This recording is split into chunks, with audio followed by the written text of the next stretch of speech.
And now, back to PTR Radio. I made a little list of some of the things that you discussed. Bestiality, abortion, AIDS, Irishmen who drink, nuns, premature ejaculation, breastfeeding, and farts. This is PTR Radio.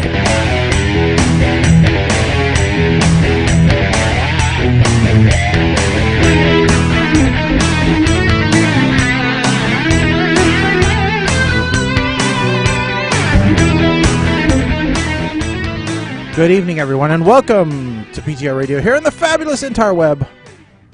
That's right. It's a combination show this evening. We are doing a recap of our Christmas, and we're counting down to the New Year.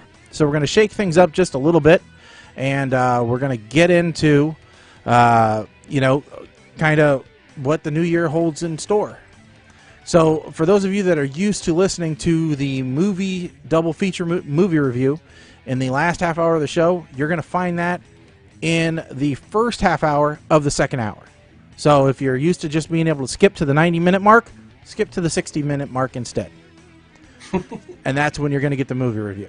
So, just to give you guys an idea of when things are going to happen in the show, last half hour of the show, we're going to go over some of the best of 2021 lists. Because you know how much we love or possibly the worst of. Yes, because you know how much we love a list. And we'll maybe, if there's any resolutions that we think about, maybe Colin's going to start up that harem of women that he's always talking about. Midgets. Yeah, so in the hot tub. Yep. That's something that could definitely happen. You just never know. That never gets old. It never gets old. Is a 13 plus years. That kind of ties into a potential topic. It does on the white sheet. It does, and boy, we got to get to that topic because it's just too good not to get to. It's just too good not to get to. You know what? Let's just go right to it. Let's just jump right into it because. Where the hell is it? Now this is from TLC. TLC. According to this headline, has a hot new reality series. All right. Now, TLC did not write that headline. This is another website that posted this up. TVShowsAce.com wrote the headline, TLC hot new reality series, I Am Shauna Ray. And they're giving us an exciting sneak peek and behind the scenes. So...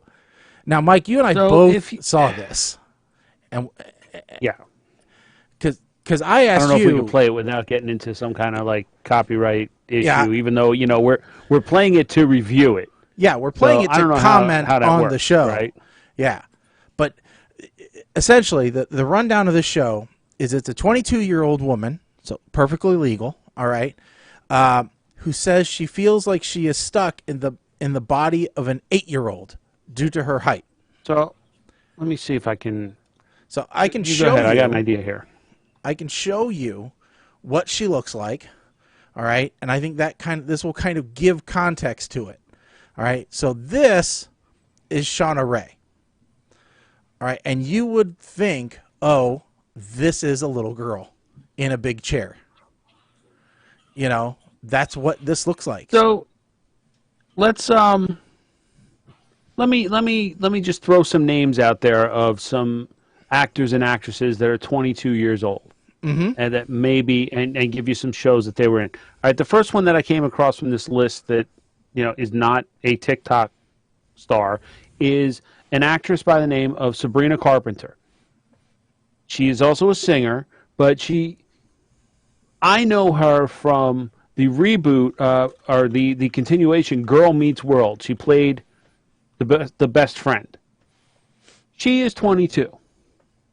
Yeah. Lil Nas X. Everybody pretty much knows in some way, shape, or form, for some reason, Lil Nas X. He is a rapper. Old Town Road, Call Me By Your Name, came out as gay after he became famous. Famously split his pants during his Saturday Night Live routine and had to edit all of his choreography. He is 22 years old. Now imagine one of them in the body of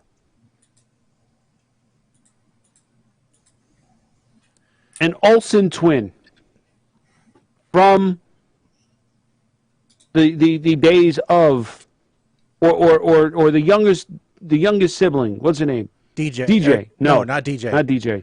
Stephanie. Stephanie. Imagine him in the body of Stephanie Tanner from Full House. Yeah. That's what we're dealing with here. Yeah. I was going to say imagine him in the body of Honey Boo Boo, but that it's the other end of the spectrum here. Yeah. But I suspect that this is going to be the next Honey Boo Boo. I mean, you're looking at if you want to get an idea here, all right. So here is a picture of Shauna Ray next to her younger sister. All right, her younger sister. Shauna Ray is the smaller of the two.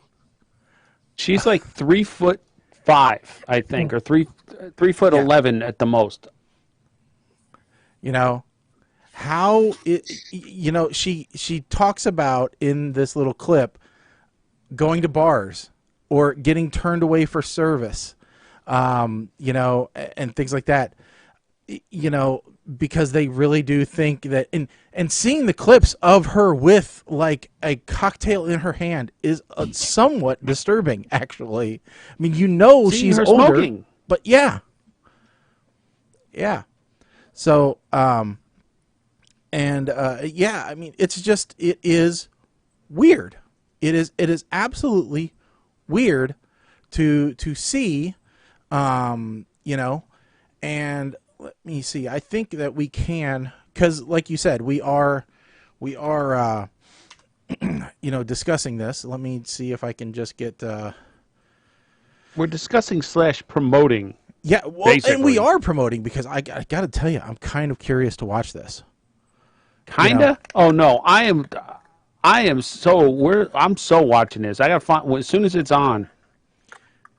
Yeah, I mean, I have a funny feeling this is going to be a weekly thing. Like, did you see what Shauna Ray did this week? yeah, I mean, I kind of want to watch at least one episode, you know, because you want to. I mean, just because you really want to, just to see what's happening. You know, what's going on with this woman. And how it's going to happen here, and we'll have this in just a second. But you know, it's it's weird. It is. Colin, did you by any chance watch this trailer? No, I did not watch. I just was looking at it. Yeah. So I mean, it is. It's and I mean, you'll hear here in a second. She talks about her dating life, and what it's like to go on dating apps, and boy, I can see that. And here, we'll have it in just one more. You know what, honestly, they should have introduced her as one of the people on, what is that, Married at First Sight. Oh yeah. You guys ever seen that show? Oh yeah. Like, yep. That to me, that would have been. Yeah. Now phenomenal. We won't watch the whole 2 minutes here, but just to give you guys an idea of what the show is. If you were to look at me, you would think I'm just a normal little girl. You should doing be able normal to hear little that, girl Mike. things with my fun, crazy family. I have no clue what lane you're in. Because you're supposed to sit up. I am sitting up. I still can't see over the dashboard. But the truth is, I'm not a little girl. I'm a woman. A 22-year-old woman. It's just disturbing to watch. Stuck her in the drink that body of an margarita. 8-year-old. We can't have children at the bar. I want to get a tattoo. How old are you? There is an age requirement. I'm 22. Yeah. Shauna yeah. was That has got to be 6 months weird. old when we found out she had Okay. brain cancer. Let's Yeah. let's just. I mean, without ruining it, because I mean, this is part of the backstory. I'm sure they're pretty much showing the whole first episode, but Yeah. Just thinking about it, like from the bartender's perspective, even if you showed me an idea, I'd be like, "This is the best damn fake idea I've ever seen." Exactly. There is no way this is real. No way. And she's like, no, really. Here's my passport. Here's my birth certificate. I'm like, listen, I know you're committed to the story, but there's no way that these are real. I mean, there's just she's gonna have to bring a doctor with her everywhere she goes to say yes, this is real. You know. I just, man, I'm. And they talk about the dating life, and I'm thinking about it like, because I've been set up on blind dates before in my lifetime, and if I showed up at a blind date, I'd be like, I'm being punked.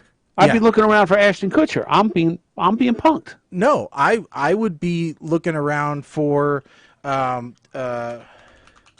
Chris Johansson to say, would you have a seat over here? You know, to say, okay, I see you brought some wine coolers with you. What did you think was going to happen today? You know, that could be a career for her. Yeah, she could be the entrapper. You know, she could work the stings. She should go into police work. That could be a career. Yeah. But yeah, so she had a pituitary issue that caused her to stop aging after they removed the cancer near her pituitary gland. They had to remove it. So she stopped aging at that point, and she stopped growing. So that's what caused her to be trapped in this body. But she talks about all the creeps and things that, you know, go after her because they're infatuated with, you know, having a little girl. So, I mean, that has got to be weird. She's pretty. She's gotta have like full-time security because, yeah. I mean, don't get me wrong. I mean, it feels really weird to say she is a pretty woman, you know, because she is so, you know. But I totally understand how dating is an issue for her because the only guys she attracts have vans with no windows. You know, yeah. And the rest of them the rest of the guys are running away as fast as they can. Yeah, because they're like, "There's no way I can take you to my Christmas party." Just think about for a second, like back in the days of like Nielsen boxes, right? If this show was on back when they used Nielsen boxes and you saw somebody watching this every single time it was on, they'd wind up on a list somewhere. Well, as it is, they can track what you DVR and how many times you watch a DVR episode. So, especially some of these that are cloud DVRs now. Anybody, listen, you watch this too intently? Like you keep rewinding specific scenes in this, like the beach scenes? You're on a list somewhere. Yeah. Because there's no doubt in my mind, you're going to wind up on a list somewhere. As well, you probably should. Yeah. Yeah, I just... And just wait until, like, season 2, when she meets others with her condition, because there's always others. There's got to be. There's always at least one more where she meets, and then all of a sudden they bond because, well, watch it be a guy that has this problem, and then they're going to get married, and their child will look older than them by grade school. I mean, this is what we've come to. Why? Because Little People, Big World broke up. Oh God! Don't let them set them up with any Little People, Big World singles. Why have we come to this? Because 19 Kids and Counting has been harboring pedophiles. Don't let Josh Duggar watch this in prison. Is TLC one of the networks they get in prison? Did I cross the line? No, but talking about networks, I just saw a commercial today, or maybe it was last night, that said the DIY channel is getting rebranded. Did you know this? No. Is it because people don't do things themselves anymore? No. Your friends they just go to YouTube. Nope. Your friends Chip and Joanna are taking over DIY, and it is becoming the Magnolia Network. I knew the Magnolia Network. I forgot that DIY was the one who was that they were taking over. Yes. I saw that on a commercial today going, DIY is transforming to the Magnolia Network starting January 1st, I think. Which is basically still the same channel. Well, but the Magnolia Network has a ton of shows that DIY does not. And so some like Bath Crashers and Kitchen Crashers and all those guys are going to get booted for like Clint. Yeah, but here's the thing. Like DIY, I've always thought, I didn't think DIY had that much original programming, if any. I always thought that they were the reruns from like, why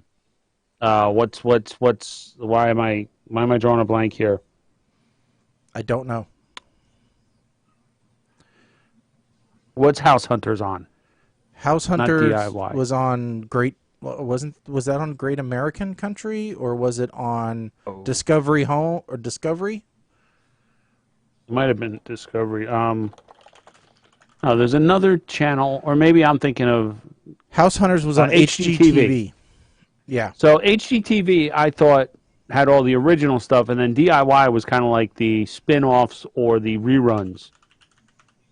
Maybe that's why I didn't care when this came across, because I was like, well. Could be. And Chip and Joanna, whatever. Supposedly they were retiring, and now they got more crap, more irons in the fire than. Oh, they unretired. We're not going to do. We're not going to do fixing up anymore because we don't have time. It's too much work. However, we're just going to start our own network and have 17 shows, as well as our own line at Lowe's and Target. Menards and Target. And then we're going to expand it to our own cooking line to furnish the house. Yeah. Come on now. Yeah. It's a bit much. And then Fixer Upper came back, but they got rid of the fake shopping for a house part at the beginning.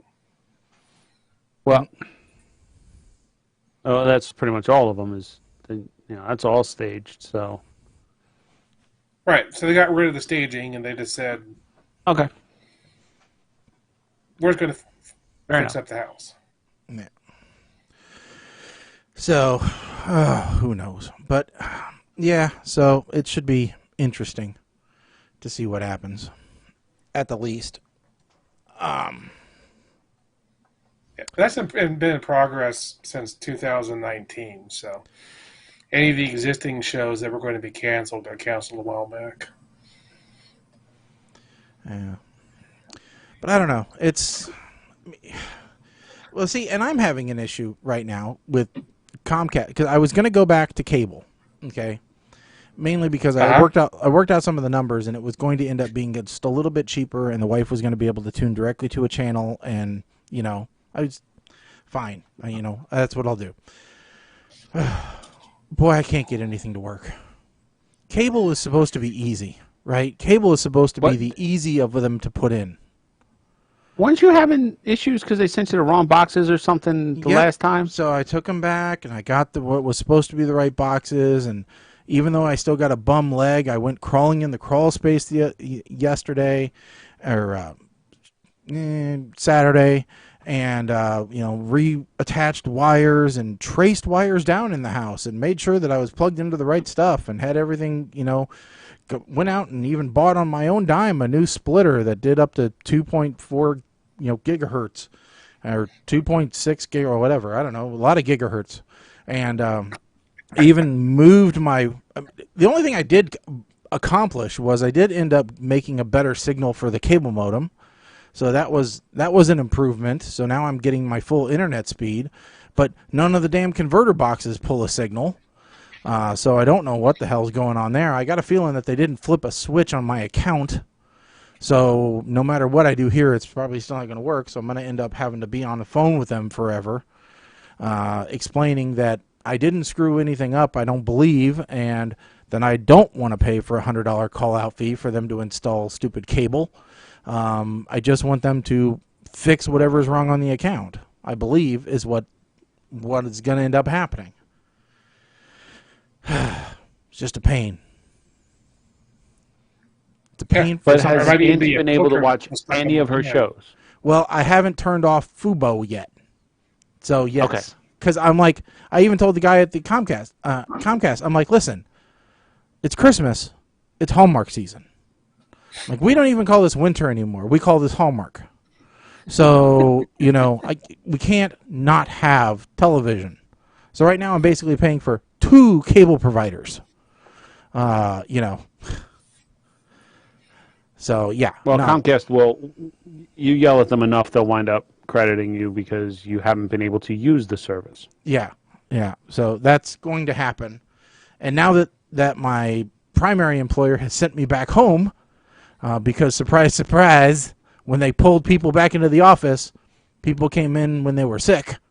And so they're getting everybody else sick. Of course.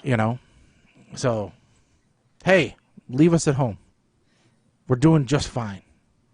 I'm happy here. My dog's happy here. Yeah. I definitely put in if you even have a bit of a tickle in your throat, work from home that day policy. Yeah, it was just, they brought us back into the office while at the same time not answering a lot of questions we had about returning back to the office. It was if you guys have any questions, we'll answer them about the returning to work. Okay, here's a bunch of questions. All right, we still don't have answers to those, but you all are coming in on Monday. All right, great. We had questions about, hey, if somebody gets a positive test and you've been around them, what are you supposed to do? Hey, if you're quarantined but you weren't the person that was directly tested positive, can you work remote from home or do you have to take time off? Important questions about policies and procedures. We didn't get any answers on those. So, yeah, I mean, I know a lot of stuff's in flux, so I don't blame my managers, and to some degree I don't even blame the upper managers, but somebody's to blame. I just don't know who. Well, and it sure as hell isn't me. It's different for you because you work for the state. I mean, I pretty much have drawn the line in the sand that if you want me to come back to work in the office as opposed to staying home full time, there better be a raise and guaranteed term of employment involved. Like, I want tenure if I'm coming back. And there's no such thing as tenure, but I want tenure. Yeah. Right? There's no such thing as tenure at my company. I'm not a teacher. There's but no damn such it, thing you're as going to give me tenure. There's no such thing as tenure anywhere. I've never. The educational facility, the colleges are the only thing that has this concept of tenure. And I want it in writing that I can move and still do my job no matter where I live. Yeah. That's the long and the short of it here. I mean, there's no reason otherwise. So,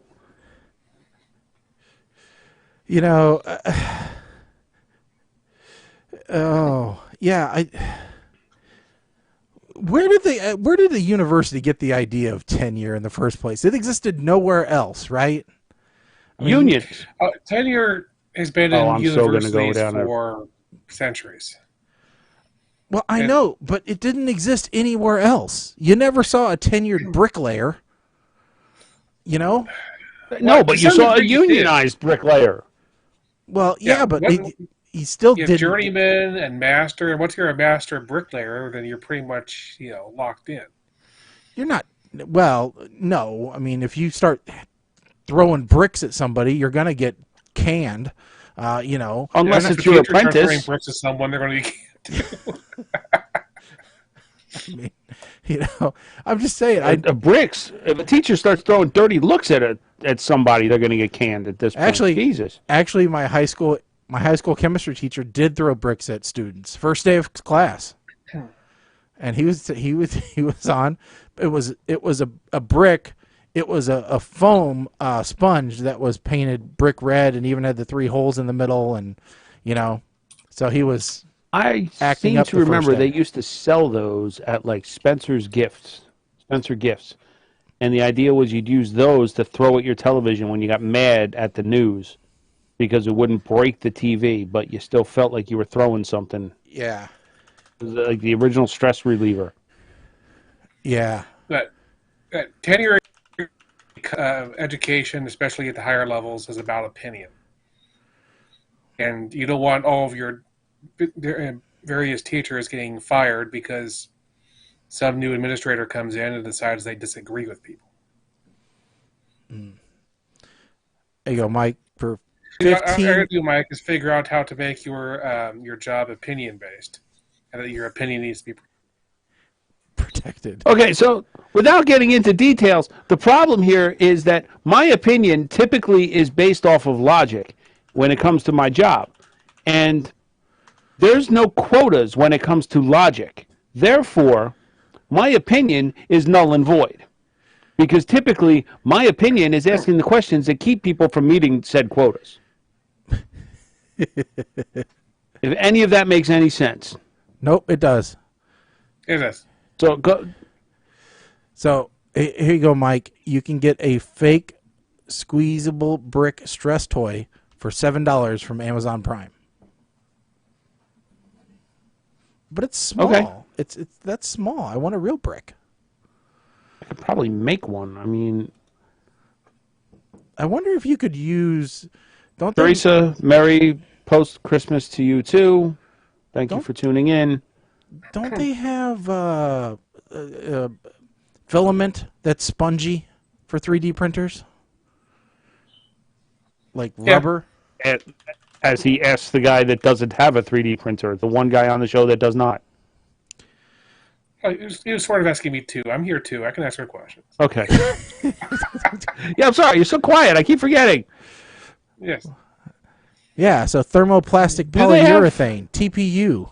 We could 3D print you a brick. Yeah. Okay, do it. It's- I was thinking I would just take foam and like sublimate the fabric around it to look like a brick. Well, you Yeah. could probably do that too. I think the problem of printing that particular plastic is that it likes to stick to things. So you may end up with a 3D printer that's permanently a brick. Well, see, I think the other problem here is that the TVs are not as they're not as durable as back when these were sold. All right, the tube TVs had thick glass in the front. Yeah. The TVs today, that's not glass, unless you got a really expensive TV. And I'm gonna tell you right now, I do not have a really expensive TV. I have a TV that displays a nice picture for a bargain price. Oh, but you can get yourself. Somebody was selling a cover that you could put on in front of your TV that would make it kick-proof, kind of like a screen protector for your phone, but this was for your television. Don't need that.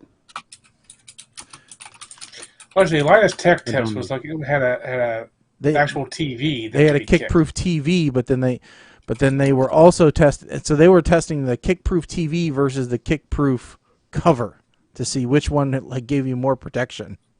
Yep. So. Yeah, it was a kick-proof TV from China. That's a good video. Watching people actually just go up and purposefully destroy a television. Kick a TV, and it's okay. Yeah, I'll tell you what. Everything we think of, it's like The Simpsons did it, but Linus Tech Tips did it, or yeah, that's the sad thing. Yeah. So, anyway, back to the white sheet. Other stuff that we can talk about is, where is it at? Oh, I know. I want to talk real quick. Okay. Part of the reason why we missed so many episodes is I did vacation. Yes, you did vacation. So, yes. So I took my very first cruise. I thought you'd done a cruise before. No, I personally had never been on a cruise before. And you chose a naked singles cruise to be your first cruise. That's interesting, Colin. Yeah. No? No, it was just a weekend cruise on the Royal Caribbean. I will say that for a large number of people that were on the ship, it's a good thing that, including myself, it's a good thing it was on a naked cruise. But I will say that will definitely not be my last cruise because I had a blast. The entertainment was good. The food was good. Having the same wait staff every day, and they're like, "There's like the wine list," and I'm like, "No, just here's the food I'm planning to order. You just keep bringing me wine that goes with the food." Well, they're now, like, now I told my wife that you went on a cruise, and she had a question for me of if you went by yourself or if you took family members with you. I was by myself. You were solo on a cruise. I was solo cruising. Yep. Okay, so any Love Boat action at all? No, I think I observed some Love Boat action happening, but no, I personally was not love boating the cruise. No. He likes to watch. he's a voyeuristic I love know boater. that's not what he meant, but did you were you at least friends with Isaac at the bar, or you know? I was. Teresa has questions. Okay, so I was on a Royal Caribbean cruise on the Independence of the Seas. I had what's called a panoramic view room. It was at the very top of the ship, and it was a great view. The great thing was it was like right next to the door that goes out to the top deck of the ship. So I had like, I don't know, 20 feet to walk with my mask on before I could take the mask back off again, getting from my room to outside. So, yeah, they just went to their private island, Coco Cay, and Nassau, and then back. So it was it went out Friday, came back Monday. But no, what I did was I did have the drink package, so I was just kind of on a hunt to try as many drinks as I could. So I kind of just went bar hopping, trying different drinks, different places. And one of my bar hops, I was up there, and like there was these 3 girls talking about, I think one was trying to wingmate the other one to this other, so that was the love boating I observed. Okay, and you didn't like saunter up to them and say, "Hey, you want to see my panorama?" No,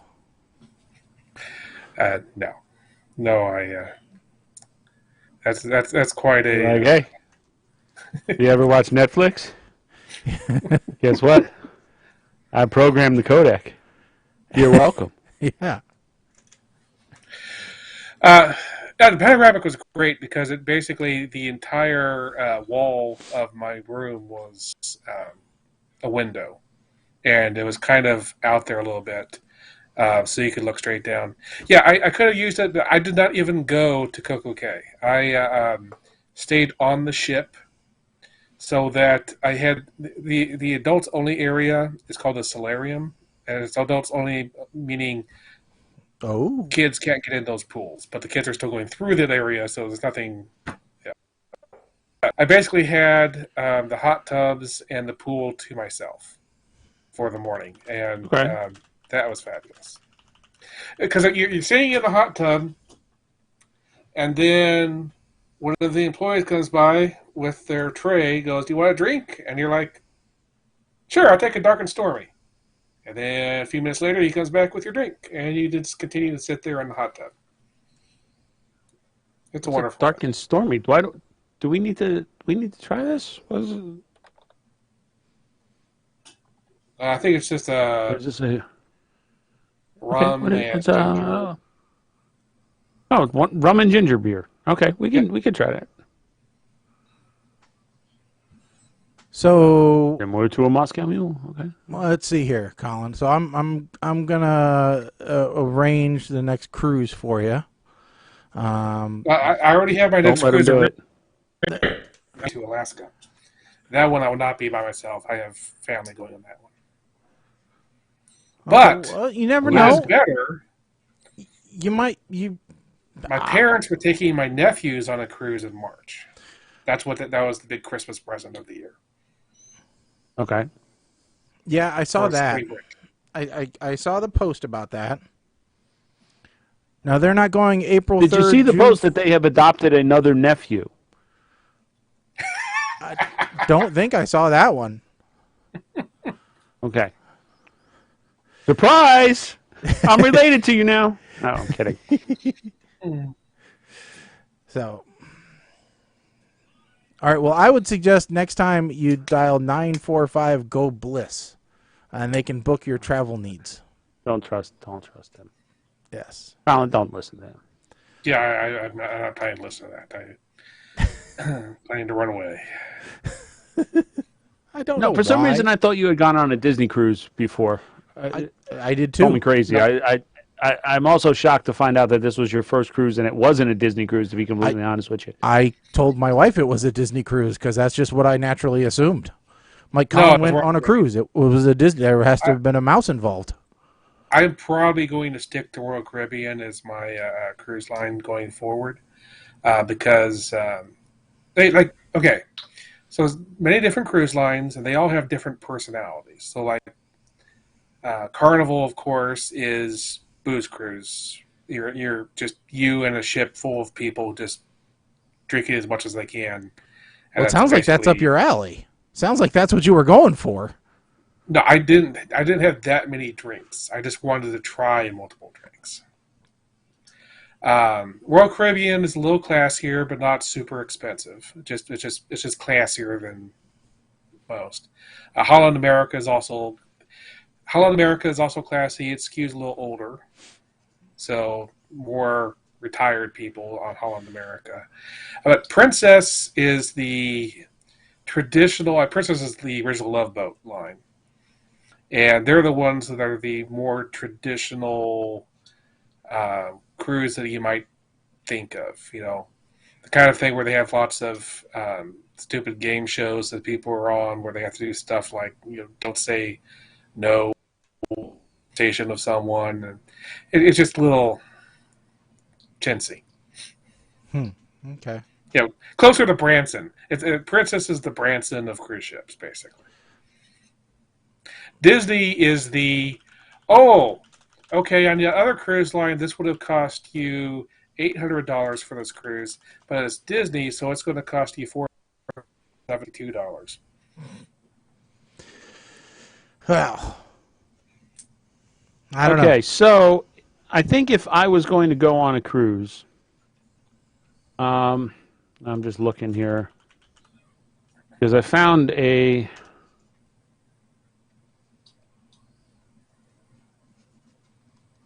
All right, I'm sorry. I'm looking through because I found themed cruises, and because I was thinking, I might want to go on like one of those cruises where downtown Julie Brown hosts the MTV Club MTV '80s cruise, right? Mm-hmm.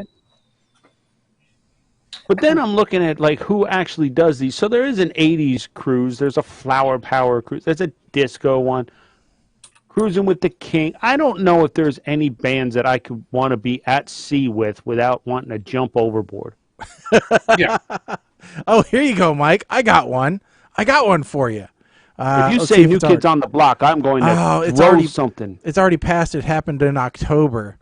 It's the Meow Meow Cruise, a cruise for cat lovers. No.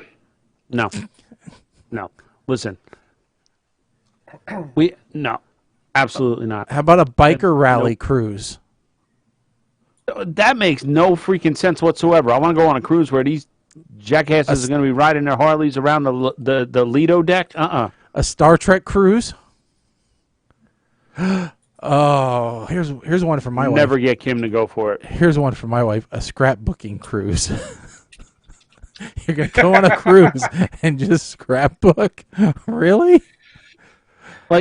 There was a local company or a local supplier that was trying to gather interest before, this was before COVID really hit, of doing a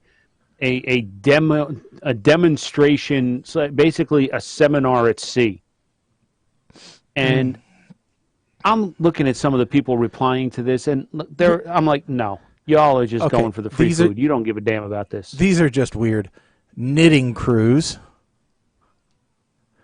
a gothic cruise, a genealogy cruise. What the hell is a genealogy cruise? If you're interested in learning more about your family tree, The genealogy cruise offers you the chance to follow your family's journey across the world with professional genealogy experts. Oh, well, there's a Kiss cruise. Yep. That one already happened. They may be doing another one. A hippie cruise, a flower power cruise, World they're Poker doing it again Tour October. cruise. World Poker no.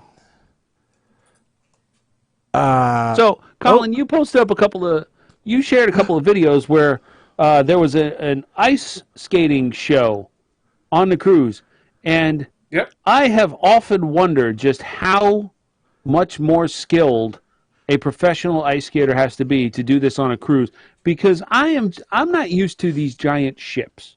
I am used to maybe 30-foot, 35-foot fishing boats, like party fishing boats.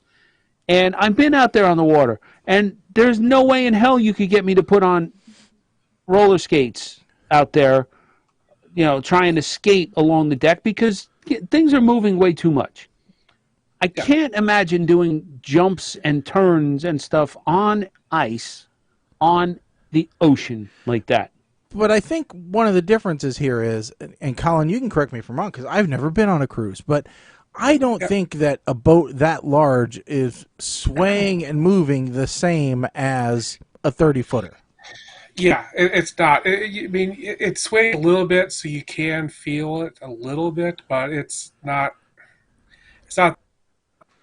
It's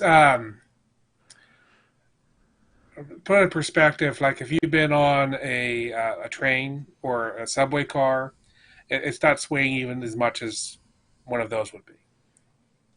Okay.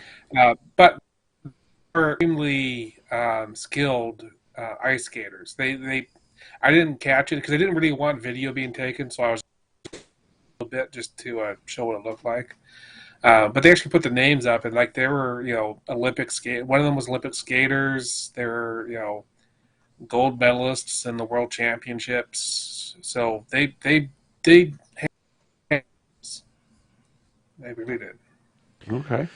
So here's a couple more for you, Mike. So there's a Kesha cruise. Now, okay, before you go further, is this Kesha with an S or Kesha with a dollar sign? This is Kesha with it says an S. Then I don't want to do it. That's the reformed Kesha when she's all about Jesus and she don't party. So no. Okay. She don't sing that. Okay, so here is brush my teeth with a bottle of Jack. How about the Rock Legends cruise, which includes Deep Purple, Styx, Don McLean, Blue Oyster Cult, Randy Bachman, Warrant, Lita Ford, the Fabulous Thunderbirds, and that's all that I would recognize off of this list. Can you name any other band that was on the soundtrack for the movie Cocktail? Because that's pretty much what it sounds like. I don't. That's possible. I mean, was it John Bachman? Okay. I'm guessing that's Bachman the Turner surviving Overdrive member of Bachman Turner Overdrive, right? Yeah. Yeah. Warrant, that's kind of a joke because from what I heard, it's only one member of the band that's not even the lead singer, but he owns the name. Mm-hmm. Lita Ford, well, we know Lita Ford. That'd be kind of cool. Styx, well, that depends on who's actually part of the band, because Styx is one of the most underrated rock bands ever. Deep Purple has a hit or two. I have very little interest in Deep Purple. Fabulous Thunderbirds, very little interest. Blue Oyster Cult? Maybe. Only if they perform and they have more cowbell. Okay, and then do do they have a cowbell package with Blue Oyster Cult? Now, maybe I have one for you. Now, granted, there's only one surviving member, and I don't know. She might be on the cruise. I don't know. It's based on can you think of a TV show where they would have, other than Star Trek, which I already listed, that would have a cruise aimed at them with one surviving member? With one surviving member? The Golden Girls. Yeah, that's it. The Golden Fans at Sea, Mike. You too could be a pal and confidant on the high seas. If I was going to go on a themed cruise, on the Jonathan Colton cruise. Well, I was thinking for you, Colin, the Christian Singles Cruise. Mind, body, and spirit align. Come aboard and you'll be in great company. Dozens of like-minded believers who are looking for more than a good time. I'd just be so worried about what kind of Christians are going to show up.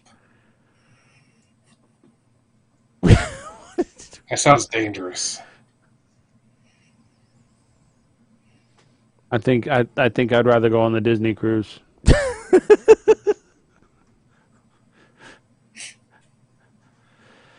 Knowing full well that there are going to be kids running around screaming. Well, I'd rather go on that than a Christian Singles or Christian any Christian anything cruise. I'd just as soon go on a Scientology cruise. At least then I'm going to get a free gift for sitting through the. You're going to get your thetans measured. Or you could go on cruise. So it's child free and the destination is some place cold, Alaska. That's it. Well, I'm sure you can find an adult cruise to Alaska. Well, there's a couples-only cruise called Desire Cruises. There's a sexy party cruise called Temptation Cruises. There's a nude cruise, which is called Bare Necessities. There's a gay cruise called Atlantis, a lesbian cruise called Olivia, an LGBT plus cruise called Vakaya, or a different LGBT plus cruise, because evidently they need two, called Brand G. The boat fills up. I don't know what to tell you. Well, I mean, when you're catering to all kinds, there's a lot of potentials. Oh, here you go, Mike. One that's already passed. It happened in 2017. The NASCAR cruise. I would do that. Depending on who's on it. It included Richard Petty, Rusty Wallace, and Bobby Allison. I would do it. I would do that. For Teresa, definitely Alaska and Holland America probably would have a good chance. If the husband doesn't want to go, maybe Iceland. Go through like Reykjavik. Oh yeah, Iceland. That might be a good one. Go through the fjords on a cruise. Yeah, with the clogs. Best cruises to Iceland. Maybe a genuine, authentic Viking cruise. Yes. Although you probably don't want to be on a Viking cruise if you're a female. Well, it doesn't. I'm just throwing that out there. I mean, I've watched the show Vikings enough to know that if you're not a shield maiden, you're quite figuratively and literally effed if you're a female on a Viking cruise. The cheapest cruise from Royal Caribbean for you, Mike, is a Canada cruise from Cape Liberty. Cape Liberty. What is it? Was that out of Jersey City? Yeah. Yeah. Kim wouldn't go on a cruise before COVID, and I don't think we want to do that now. So. Oh, I tell you, be a while. I wouldn't mind it so much. I felt safer on the ship than I felt probably on the plane. Else. They're real good about keeping the masks on, and I stayed away from people anyway. Ideally, you would have more room to, branch out on the boat than you would like in a plane. So yeah. And listen, I'm not even sure if I want to fly now because they're doing some ridiculous shit on the planes now. Okay. Look, let's just throw the headline out there because I don't know. There's no gentle segue into this. If you were on a plane and the woman next to you sat down with a cat, you might have questions. Mm-hmm. But your mind might go to, that cat is an emotional support animal, so I'm just going to shush. Yep. When she whips out her boob and starts breastfeeding the cat, At that point, I truly have no idea. I don't know what I would do. I would stop thinking it's emotional support, and I would think psychiatric support is what's needed. Well, if someone is willing to breastfeed a cat, one, I do have to question their sanity, obviously. Mm-hmm. But two, I question if they can even feel pain. Well, yeah, because cats have teeth. Yes. You're damn right they do. And they do the biscuit making thing with their claws and stuff, and that's a sensitive area, I've been told. So I don't understand this. So, and yes, this happened, folks. A woman on a Delta Airlines flight refused to stop breastfeeding her cat. I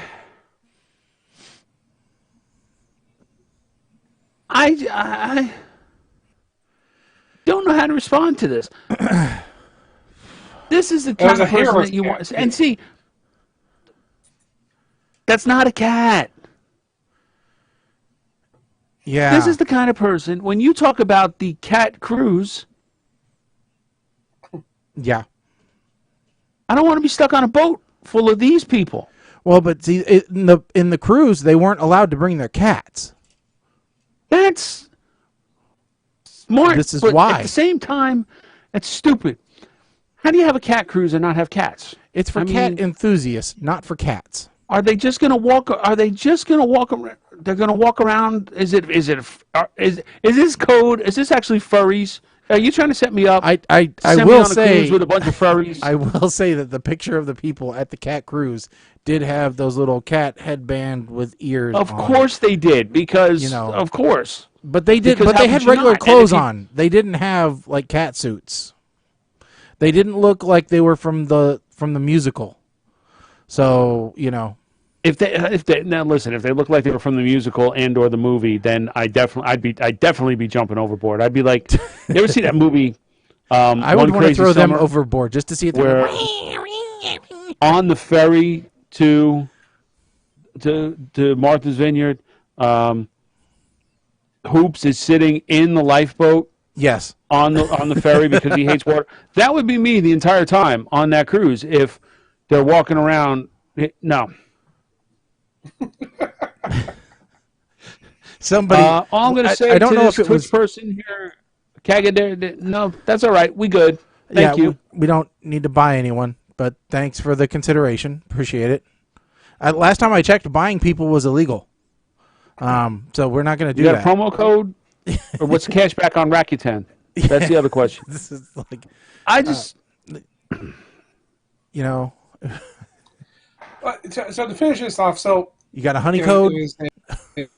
Not supposed to be out of the carrier, so that's the first thing. So that rolls easy. And the second thing was the cat wasn't. The cat was yelling its head off, so I not something normally done with the cat. I don't know. I don't know how you forcefully breastfeed a cat. Well, if it's a kitten and it's hungry, maybe young enough that its eyes aren't open. Well, squirt like I can't believe I'm trying to think about how this could actually work. What the hell has gone on in my world that my brain is actually trying to logically figure out how to get a cat to breastfeed? Well, I have Greg. I have nipples, Greg. Can you milk me? I mean, that's all I'm thinking of right now. I was thinking. Now I got another bone to pick. we got to talk about this one, all right? Because now you just got me in a mood, and like I'm ready to fight somebody. So I got to talk about this one because this was lost income on my part, and I blame the blind people. See, TLC, 90 Day Fiance. This train wreck of a show. This woman, it makes like $45,000 a year, so she claims, farting into jars and selling them. Not $45,000 a year. How much? $45,000 a week. I hate my life. $45,000 a week. Farting into jars. Mm-hmm. And selling them. Mm-hmm. So she's selling her farts. Yes. Yes, she is. There is a bit from around 2005 or 2004, sometime in that time frame, when I was on No Holds Barred Radio. Right, a now defunct network. Yep. The bit was, what? Is that? I just said they're a now defunct network. That's all. As far as we know. Oh, as far as we know. Okay, I didn't know. I thought for sure. I thought they were still broadcasting. Anyway, I know the show is done, but anyway, there's a bit. It was in automation. I have it on my hard drive. Maybe I will somehow figure out a way to put it up and share it on PTR's page, called Healing Farts. That concluded with me talking about bagging my farts because my farts healed and selling them in the store. Mm-hmm. Which led us to trying to buy the URL bathandbootyworks.com. I thought we were trying to buy healingfarts.com.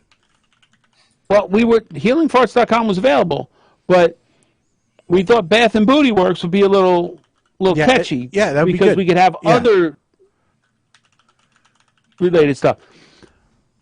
So I had this idea years ago. I could have been rich, retired, never had to work the corporate world, just because I could have made a fortune by saying reduces the effects of COVID. And boom, I'd have been sold out in a week. Set for life. I could have been buying crypto back then. I mean, this is so $45,000 a week. In a week. For jars of air. Right. It's 45,000 in a week, not 45,000 a week. Oh, okay. Sorry. Okay. Well, still. All right. So you work, and by work I mean farting in a jar. Yeah, you work real hard. You work a couple really, hours really a month. Hard. Yeah.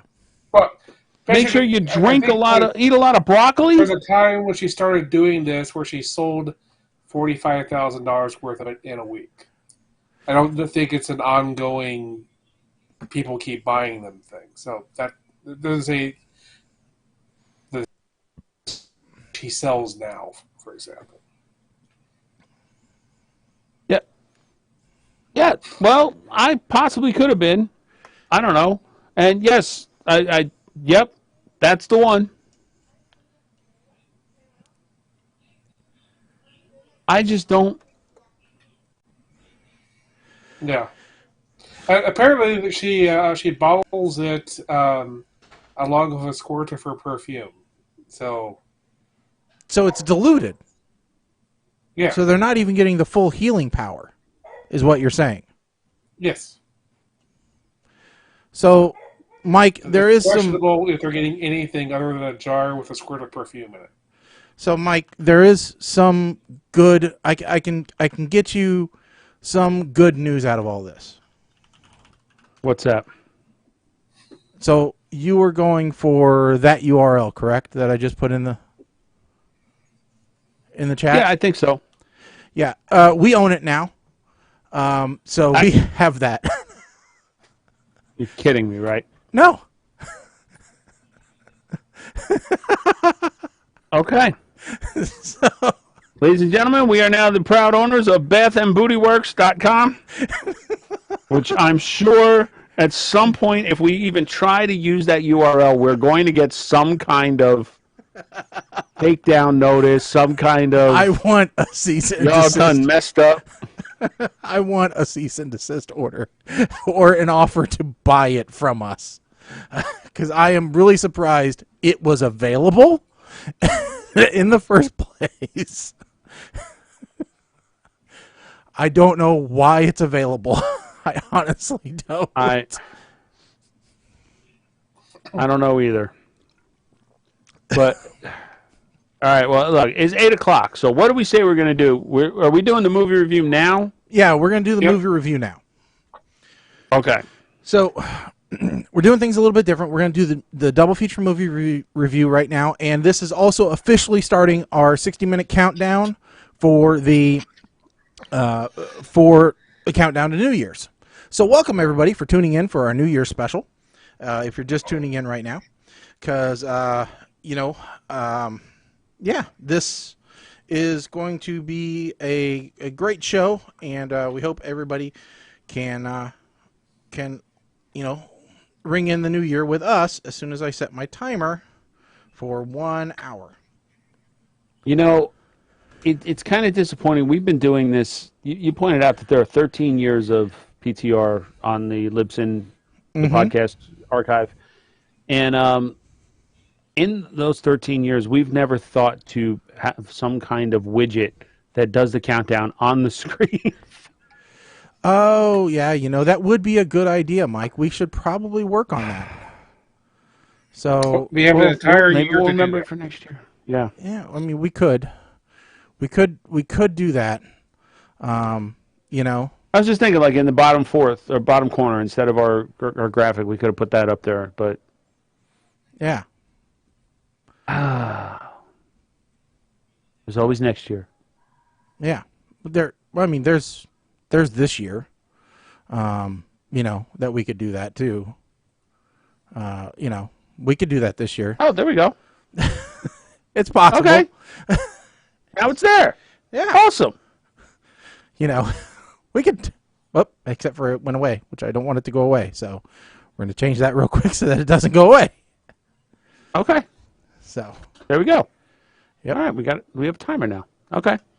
Yep. And I'll make it. All right. So don't go away, stupid. Thank you. All right. So it doesn't go away. All right. So yeah, the two movies that we watched was 8-Bit Christmas and Ice Road. So we should probably start with Christmas. So all right, so yeah, and we did the Christmas show because it was for it's December, so we got to do Christmas, right? So we're gonna go ahead and we'll start with Colin. And so Colin, tell us what you think of 8-Bit Christmas. Okay, 8-Bit Christmas, or otherwise a Christmas Story 80s version, because it was positioned by the author to be an 80s version of A Christmas Story. And if you watch the special features, you even see them saying, yeah, this is Princess Bride combined with A Christmas Story moved to the 80s. There's no hiding that. They embrace it completely. Like I said, it is Princess Bride because you have Neil Patrick Harris telling a story to his daughter, and A Christmas Story because it's the story he's telling is the story of A Christmas Story. Everything from the bull, friends in school, but transferred to the 80s in the search for a Nintendo Entertainment System, which is where the 8-bit of 8-Bit Christmas comes from. In general, it's a bit than A Christmas Story. And I think that actually works because the 80s is a meaner decade than The Christmas Story was. I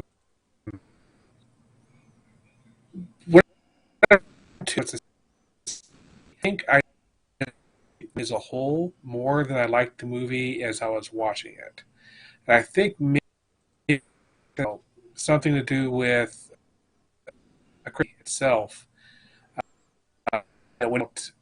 It was not as well liked as it was later after people had watched it. So I think the more I watch 8-Bit Christmas over the next several years, more and more as I have watched it more. As it is at the moment, I'm going to give it a big smile, but I think it might be going up in the future. We'll see. All right. Mike, you want to go next? Okay. So we start out this movie with a child who doesn't like hockey anymore. All right, I officially give this a puke, but I'll continue to watch it. Talking about he's showing him Donkey Kong, and you blow on the cartridge, boom, you got Donkey Kong. I believe a wise man once said that. I love the game Paperboy. They're playing the game Paperboy on the Nintendo, and so that's when they fade in, and he's wearing a hockey helmet in the '80s version that's commonly known as the Gretzky. Of course, Power Glove and Dead Dog. Really? You son of a bitch. Let me tell you something, folks. And this is from experience. Here's a tip from your Uncle Mike. Dog poop and snow, not a good combo. If it's pooping after the snow and then you wait for the poops to get hard so they're easier to clean up, okay. If it snows and you haven't gotten out there to clean up yet, problem. Trust me. Ugliness when the snow melts. Varnish old hockey sticks. I have been playing hockey for the better part of 35 years. And never once have I had to varnish a stick. I'm confused. The kid just sold a wreath to a dead guy.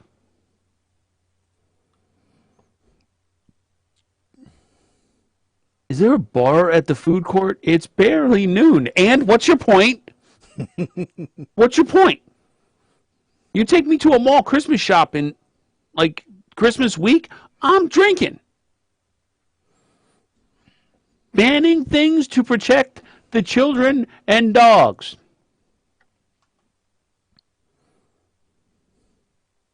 Nope. Heard this bit before, and I'm not going to comment. What is a roller rink? Okay, now look, am I getting that old?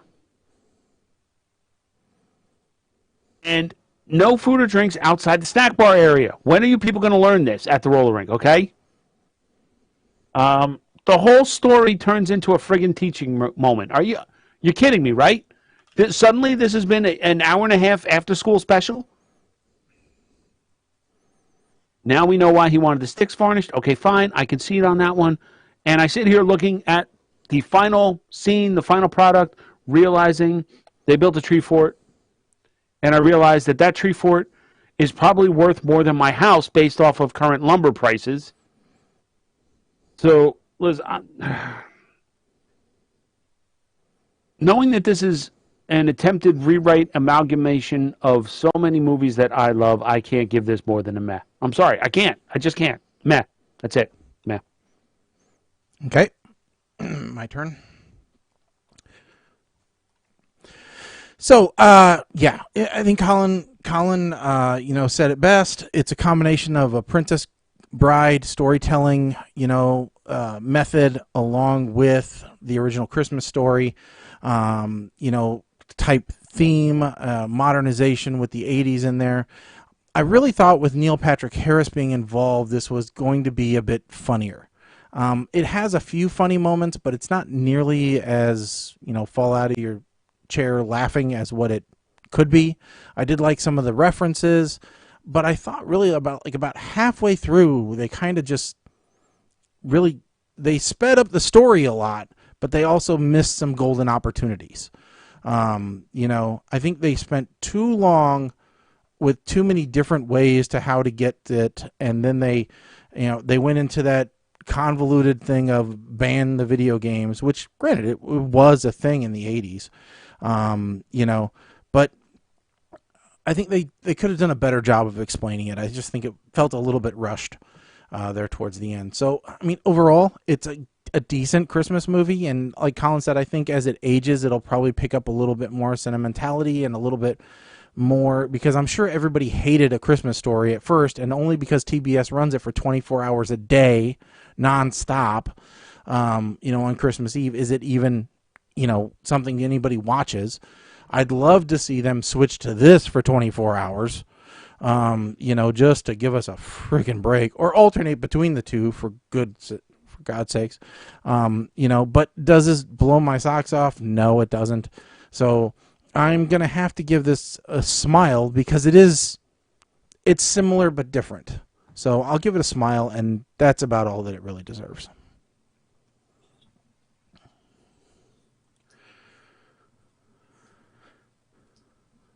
All right, next up is Ice Road. Colin, your take. Liam Neeson. So you have a diamond mine up in. I'm not sure they ever said where it is. And there's been a cave in, and they need a special part to a wellhead to be able to pump out some methane so they can try to rescue them. But it's very, very late in the season. The ice roads have already been closed. But that's the only way to get the head there is to use the ice roads. So a group of to take the wellhead up to the mine. And so you have, to me, that would be a good movie. If this movie was purely man versus a really fabulous movie. Unfortunately, the company was actually responsible for the cave-in, and there's a fake guy with them, and he basically tries to kill them all to keep the wellhead from making it up to the mine, so that all of the miners die before they can be rescued, to tell everybody that that some of the company officials to turn off the monitoring devices, and that's why they were that's why the cave-in happened in the first place. That part of it kind of made me angry because I think the idea of the ice road. I mean, I've watched a lot of ice road truckers. I've also watched a lot of road, which is in Norway. The guys who are just rescuing vehicles that are stuck in the snow and stuff. Just for fun, I've watched lots of this, and if they had just really embraced that in this movie, that there's these people driving on these ice roads a month after they were no longer supposed to be on the ice roads, and lots of scenes of trucks stuck in the ice, and more trying to rescue themselves from it.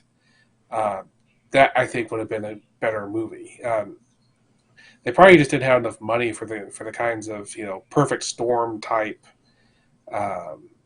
CG scenes to be able to do that kind of thing. But I don't know. I sort of enjoyed it. It's better than the Meh. But it really could have been a much better movie. I hope someday somebody does this idea of an ice road movie better justice than this thing. Okay. So what'd you give it for a score, Colin? Smirk. Okay. Mike, you're up next. Okay. So I'm also a fan of Ice Road Truckers. And I was all about this movie when it came out. In fact, full disclosure, I watched this movie before it came up to review. And I also watched a YouTube video of a couple of the Ice Road Truckers reviewing this movie for realism. And I'll give you guys the link to that one because I actually found that kind of interesting. Now, when they all climb in the trucks, I love how they all have bobbleheads. Sometimes and there's a reason for it, but sometimes the simplest solution is the best. Okay, here we go. Towing the rig. Here's the first what? That was just stupid from the jump. All three rigs had the parts they needed. Save Jim, screw the rig. But nope. No time to unhook from each other. When, shit starts breaking loose. Could have just cut the effing strap instead of sitting there bullshitting for 30 minutes, or 30 seconds rather. Just cut the strap. Because this movie then becomes a list. They should have just called this Murphy's Law on Ice. Right? Because that's what the ice skating version of this will be called. Because basically everything that can go wrong seems to go wrong. Now let's talk about getting the rigs uprighted once they both toppled over. Is that even feasible? That's the part I don't remember. I got to go back and watch that YouTube video because I don't remember if they talked about that one specifically. I'd love to hear, an actual trucker's. This is a part of the movie. Now, so there's one part of the movie where I actually found myself hating Liam Neeson, and I didn't think that was humanly possible, but I did. And I know he's playing a character, but still, just the fact that some of his actions. So, all right, look. Let's just forget everything else for a second. They finally get to Katka with the wellhead that they need to cap this methane gas. And when they get there, there's a spot where this wellhead just gets dropped in and a bunch of guys with giant wrenches come in and bolt it down. Why in the hell didn't they have that wellhead on site and in place, ready to turn on and do its magic thing from the jump? I guess we'll never know. Because if they did, there'd be no movie. Might as well just use red matter to save everybody at this point. Okay, so there's a campy type movie that I thought would have been, instead of a movie, would have been better off as like a 2-part event on one of the 911 shows. Maybe they could do 911 Alaska. I'm going to give it a smirk just because I like the main characters and I like their interaction. But that's about it. Okay. All right. So this movie is one that I thought I could watch with my wife. All right. I will not make that mistake again on an action movie because I should have known it's not up her street. It's not her normal jam. And who's that guy? Why is that guy there? Well, who's that guy? That's the same guy that I just told you who he was 30 minutes ago. Well, what happened to so-and-so? He died. I think it's that guy. No. Okay, these are the interruptions I hate. All right. And it's just what happens. I should know better. Really, it's my fault. It's not hers. It's mine for believing that this could happen, that she could pay attention to a movie. So it's my bad. All right. I should know. I should always watch a movie alone the first time to enjoy it and then tell her, let's watch this movie so that I can already get my enjoyment out of the way before I watch a movie with her. So there was a lot of parts that I thought in this movie that were very good. I thought the part in the VA hospital was good. I thought that had an air of realism to it. I got upset at the guys at the first shop in Nebraska for making fun of the wounded veteran. I liked Goldenrod understanding the mechanic and his situation, and I really liked that he still wanted to test the guy and make sure that he knew what he was doing, and was impressed by the speed at which he was working. And it was almost like a Rain Man, right? Okay, it had that kind of like moment to it where you like, okay, this guy's, seems slow, but you give him a particular task to do, and he's going to whip through that thing no problem. And so, that was kind of interesting. And I haven't watched a lot of Ice Road Trucker stuff, but I knew the rudimentary stuff of the Ice Road, right? And what it stood for and the times that were good to go. And so, I thought, yeah, that's it. It does bring some interest to the story a bit. And so, yeah, it was fun, and I thought that was an interesting point. Some of it does get a bit unbelievable at times. Some of the fight scenes are a bit over the top, and some of the action scenes are a bit much. But overall, I think if you're just looking for a cheesy Sunday afternoon popcorn movie, you could do a lot worse. We've watched a lot worse. So I'm going to go with Mike. I'm going to give this one a smirk and say, if there's nothing else on TV and you want to watch a Liam Neeson movie where he's not quite playing Liam Neeson from Taken, this may be up your alley, because he's not Superman in this one. He's just a guy with a brother. And I won't spoil anything, but man, it does pull at the heartstrings at times, this movie. So, you're going to be bummed occasionally. That's all I'll tell you. So, all right, that's mine. Smirk. All right, so that is, I'm so used to saying, all right, thanks for tuning in, and we'll see you guys next show. But that's not the way today's going. Today, we move on. We keep traversing this show because we've got 39 minutes and 30 seconds left in the show, because this is going to be our New Year's Eve countdown. So, ideally, that's when we're going to count down to 0 on the clock, and we're going to then have some fun with it. So, with that said, I've been setting some stuff up in the background. Do we have to pick our next Yes, we movies, do need to pick our next movies, yes. And I meant to put more on the list, and I just did not have time. So 1 to 48. 1 to 48. 30.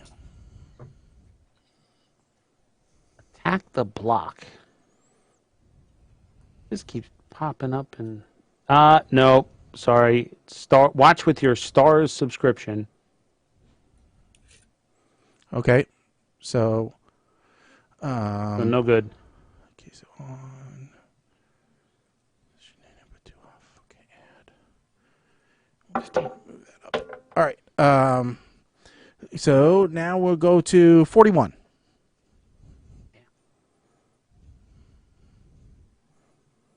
Let's see. Okay. This is on Amazon Prime. It's called All Nighter, starring J.K. Simmons, Emile Hirsch, and Annalise Tipton.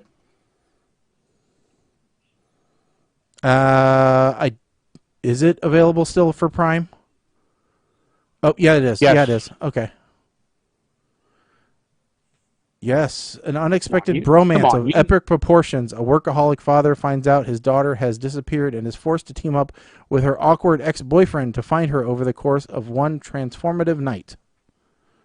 So it's the We Are Farmers guy. He is quickly becoming one of my favorite actors.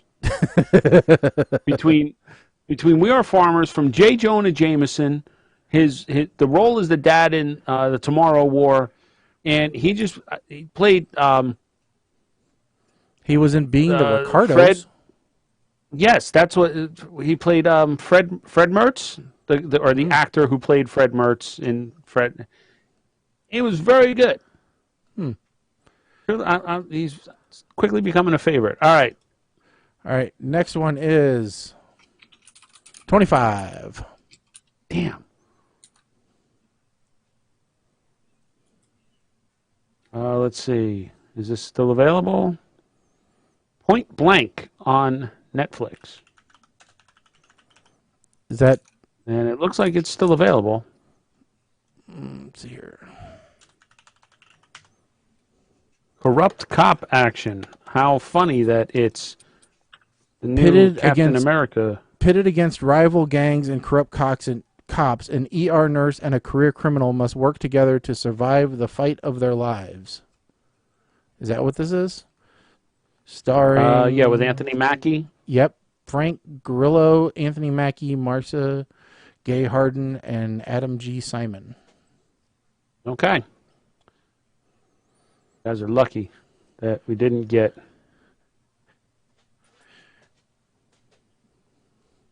I'm going to tell you something. Oh no! Stop touching stuff. You were hoping for some movie, weren't you? Yeah, I was. Okay. Undo. Okay, thank God. I was hoping for some movie. Yes, I was. Mm-hmm.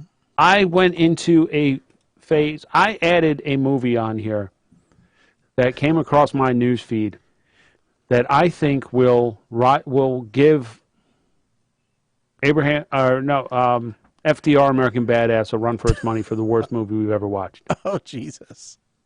And in the description, I literally put blatant Jaws ripoff because I hate vegans.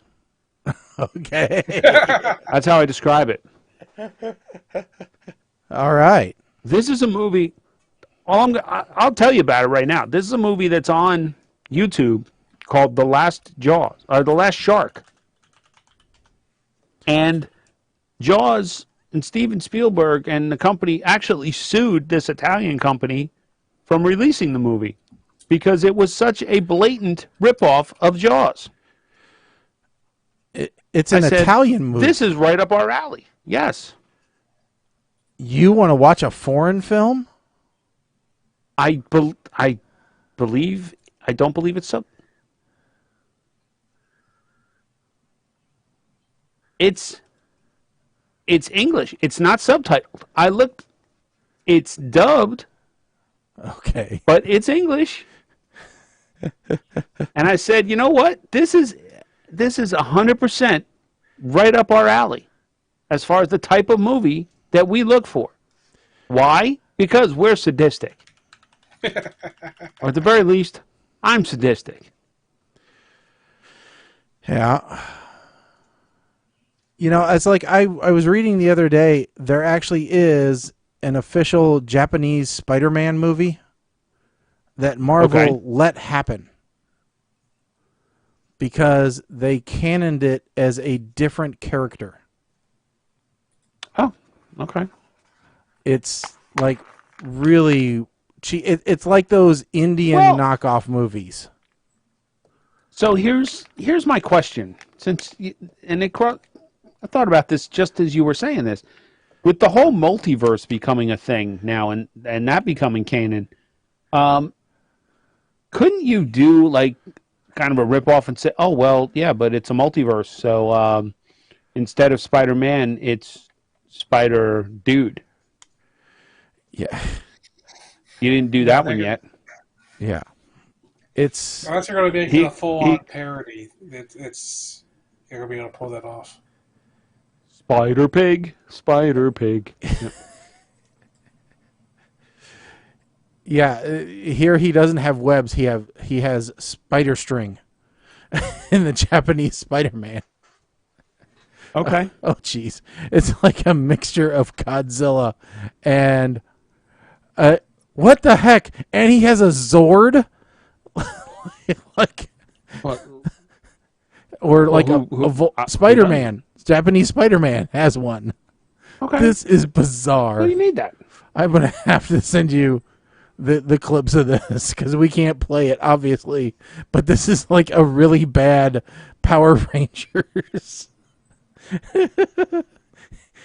And he has a... Since when does Spider-Man have a boomerang? what he does in this movie. Oh my God. If you want a good laugh, just look up Japanese Spider-Man on YouTube and you'll find it. All right. Back to the white sheet for now, though. So let's see here. Colin didn't get stranded on a thing. Oh, let's talk. Mike, you're in the telecom industry. So how is that poisoning with 5G going? Are you getting it out to enough people to really, reduce the population, kill those sperm? 5G does not kill people. Well, we've had a bit of a setback. The 5G necklaces, the anti-5G necklaces, that have been ordered by many a follower of the anti-5G movement, have actually been found to contain radioactive elements. BBC News is reporting the anti-5G necklaces have been found to be radioactive. So the Dutch Authority for Nuclear Safety and Radiation Protection issued a warning about 10 projects it found gave off harmful ionizing radiation. And it urged people not to use the products, which could cause harm with long-term wear. And it also stated there is no evidence that 5G networks are harmful to health in the same statement. But evidently, the anti-5G elements are dangerous. So, 5G, not dangerous. Anti-5G, dangerous. That's what they want us to think. Yes. This goes right along with. This goes right along with. Now, Mike, you're too far away. And I don't know if you saw my post, but we had a big thing happen last week here in central Illinois. We had a mysterious big boom. Oh, yes. That nobody could figure out what happened. And it didn't just happen here in the piddly little town of Springfield. It happened everywhere. Big bada boom. Big bada boom. Bada big boom. Yes. People as far away as St. Louis heard and felt the bada boom. And it was everywhere. It was on Facebook. It was on Nextdoor. It was on it was on multipass. It was on everywhere you could think of as what was the big boom. And it disrupted workplaces for 2 hours. Everyone said, "What was the boom?" There were tons of competing arguments about what the boom was. Was the boom the soybean processing plant in Decatur blowing up? Was the boom the new CO2 delivery pipeline that hasn't even been completed yet blowing up? Was it the gas station on Clear Lake blowing up? I put forth my own train elevator in Kincaid. I put forward my own suggestion to Nextdoor and said, "Sorry, I had Mexican last night. My bad. Won't happen again." But that wasn't that. Other than getting a few chuckles, nobody took that one seriously. Yeah. And part of what made this all just turn into a huge conspiracy thing is that local officials contacted the local airports, and local airports said, well, there was nothing in the sky that could have done a sonic boom. Mm-hmm. And then we get a report back that says, oh, well, there was something in the sky. It was an F-15, pair of F-15 fighters going supersonic between Missouri and Illinois several times that caused the big bada boom. But I know the truth, and I posted it on my Facebook page. And I had PTR spread the news far and wide. And just in case you're not following our pages, I'll go ahead and read what really happened so that everybody can know the truth. Because as we know, it's important for the truth to get out there. All right. Mike, did you see this post? I probably did, but go on. So, getting you the news you need to know. Another day, another government cover-up. Today, everyone in the Midwest heard a large boom, and the government decided to blame it on an F-15 fighter going supersonic. We know the truth. For years, the U.S. has waged a secret war against the mole people, and today was a decisive strike against them. Why the U.S. wants to cover this up is not a secret. A subterranean nuclear detonation would only anger certain hippie and Greenpeace groups. Today, good old Uncle Sam took a bite out of those vicious Molinites, and will keep on fighting this scourge of the underground until they're all wiped out, and our subway tunnels and oil drilling rigs are once again safe for us upworlders. You put way too much thought into that. Well, I wanted people to know that I was obviously kidding, because, some people would take that seriously. You know what the very scary part about that is? I went on Twitter not 20 minutes after. Mm-hmm. And some jackass is asking about mole people. Well, I did clarify my position. This is how it don't matter. Here's the problem. I put it there. You put that out there in the universe, and now mole people exist. Well, I put out there. I'm like, P.S. This is obviously parody. We all know the mole people were eaten by the lizard people over 150 years ago. See, and then they wonder, well, what killed the lizard people? None of the lizard people are still there. We saw the documentary about it. Oh, God. And where's Randy Quaid to guide us through this whole ridiculous stuff? The Nazis from the moon came down and found them, remember? Oh, the Nazis on the moon. Now they're in Middle Earth. Yes. Oh. Hollywood passes these pictures off. Sarah Palin. That's right. You're right. So people just aren't watching the right documentaries. Yeah, well, there are quite a bit of documentaries out there that I do feel like I need to watch, but I just don't have time. You got to make time, Mike. You got to make time for the truth. But see, no. Listen, fight the future. My concern is that I'm going to watch these documentaries and I'm going to start believing them, and I'm going to start calling people by the wrong name. And when that happens, apparently that can get you fired now. Yes, it can. So,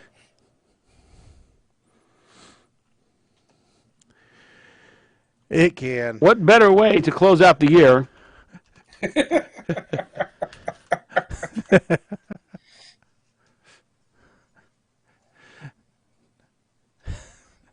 Mr. Shathid. So good to have you on our last show of the year. It's good to be here. I appreciate platform of PTR to speak Shited's mind. Go ahead. Go right ahead. Let us know what you've been thinking. What's been going on? Be very happy to, Fuzzy. I do not understand how calling wrong names suddenly is offensive. Well, it depends on the circumstances. Agree here, Harry?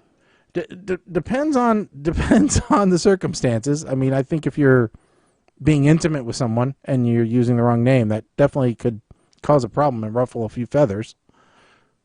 Of course, if you are on top of woman and call her wrong name, that could be a problem. Yeah. If you're not thinking straight and call someone wrong name by accident, why problem? Doesn't that make sense, Fred? Yeah. Yeah, Mr. Gorbachev, it makes perfect sense. But this teacher get fired because he called this one A, this one B, but this one A, this one B, and look nothing alike other than skin color, which really could be a problem, Curly. Don't you think? Yes, I believe. No, I'm talking to Curly, not you. Oh, okay. I'm not sure if that's really why he got peachy fired. fuzz. Why he get fired then, Bob? I think he got fired for his stupid letter that he sent about his stupid name call. What letter he sent, Roger? Well, can't find the stupid story, Mr. Shathid.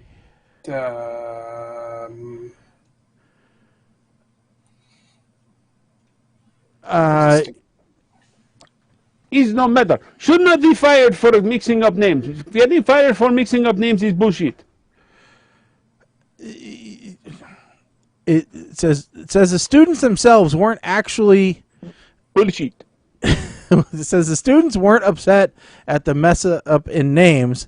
It says that the teacher's defense against their accusations of racism. What? If they weren't upset, then how were their accusations of racism? So basically, this thing happened, and it got back to the professor that people were unhappy about him mixing up the names. So he wrote this giant screed and sent it out to everybody. Why you use big words there, Cliff? What? Screed? Screed. The shit is screed. Mr. Shitate obviously no go to university. Well, no, you probably would have been called the wrong name. Probably would have been called Akbar could or have something. been rich. Call me wrong name. So, Mr. Shitate, kick your ass then sue. So give me honorary degree in ethics. Now, what's terrible, I think we could all agree, is to have yourself being investigated about something and know that there's something wrong, but no one tells you what it is or gives you any chance to defend yourself. That's wrong. He's absolutely correct, Bill. And obviously never been married, because wife do that all the time. I'm mad at you. For what? You should know. Obviously, I don't. I tell you what, it's a darn good thing. If I knew, I apologize. What'd I do? Figure it out. It's a darn good thing that the children and the dogs don't get upset when I call them the wrong name, because that happens all the damn time. I just start rolling through names, and then I finally just go, you know who you are. Dogs very easy to placate. Just give them cookie. You know, I'm just like, Billy, mother, whoever, get in here now. You know, that's usually Mr. who it is. Shitate must know. Mm-hmm. Do PTR hosts have New Year's resolution? The only resolution I have is to be more prompt at uploading episodes, so that I don't have to worry about having to upload the last 3 months at one time to get caught up. I had the same New Year's resolution that I've had for many years, and I've always kept to that resolution. And so I think I would just continue the same New Year's resolution I've always had, which is to not have any New Year's resolutions other than a resolution not to have a New Year's resolution.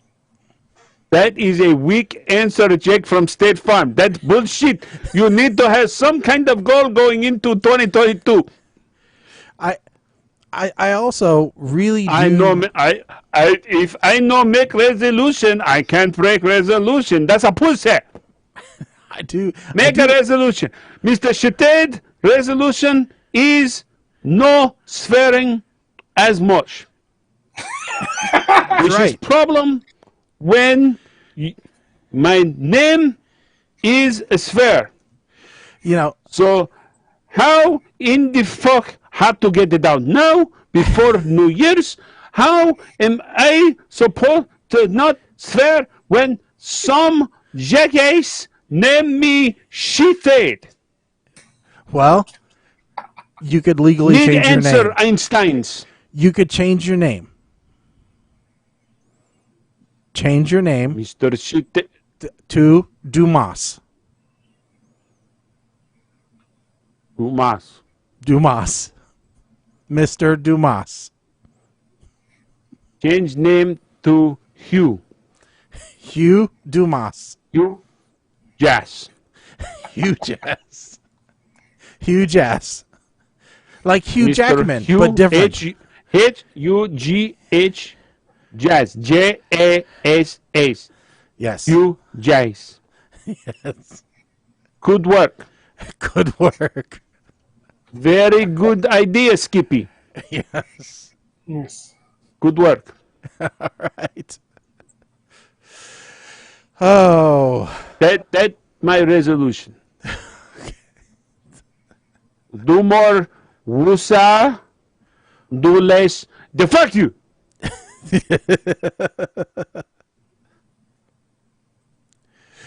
Also, Mr. Sheeted going to start making Instagram reels in New Year. Oh. Perhaps start new Instagram account.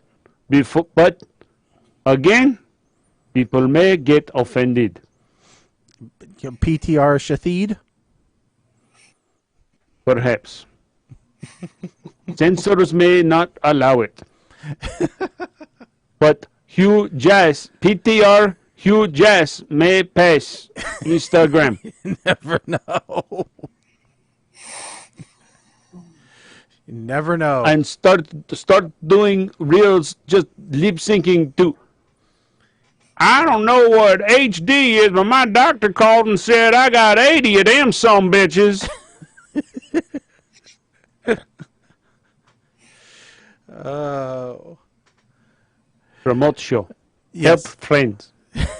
Yes, we need all of our special guest stars. Merry New Year, friends. Mr. Sheeted Go. Yes, bye. Yes. Yes. It's always good to have a visit from. I can't hear you. I lost my earpiece. Hold on. Okay. Oh, Christ. God, I'm old. Okay. No, I do. it's always good to have a visit. Yes. It's always good to have one of the cast of characters on. So, no, I mean, I think coming up in the new year, when I get back to making changes on the website, now that we have an additional domain name to support, you know. Please, God, don't tell me that the pie in the sky thing of doing a complete redesign is still is that the New Year's resolution? Because if that's the case, then let's just. Well, I want to temper the enthusiasm on it and just try and get it, you know, an upgrade that makes it more visible on mobiles. You may see me. I'm going to go document this. Listen, here. Yep. Over here is my whiteboard. Okay, so Shaggy. Yep. Probably won't start Redesign website. Probably won't start till February. I've got a bunch of clients I got to make happy, but after that, Well, that's okay because you got a whole year. Yep. Colin is not make a resolution. Boy, I really wish Colin. I make daily resolutions. Dating resolutions? You're going to make a dating resolution? Is that what- Daily resolution. I thought it was going to be a dating resolution. Daily. No, I ain't daily. got enough whiteboard for that. And me, well, I'm being cliche here, but I'm going to drop poundage. That's on mine too. I gotta do like 50. Listen, I stepped on the scale today, and I'm the heaviest I've been in almost 2 years. I said, nope, this has got to go. Gotta go. I'm the heaviest I've Doesn't ever help been. that I'm drinking. I'm the heaviest I've ever been. And, luckily, I weighed. I'll tell you. I mean, I don't really give a damn. Pull up the app here because I got a smart scale. Stupid. So I weighed in at just under 221 today. Ugh, I wish. My highest back in 2001, I was 265. Well, so I was scared the other day because I stepped on the scale and it said 370, and I'm like, what? What in the hell is? I'm like, this. There's no way that I gained 40 pounds in 3 months. I'm like, that could happen, but there is no way that I did that, because the previous time that I stepped on the scale was like 330. And I'm like, that was already out of control for me. And so luckily I had a doctor's appointment coming up. So they always have me weigh myself.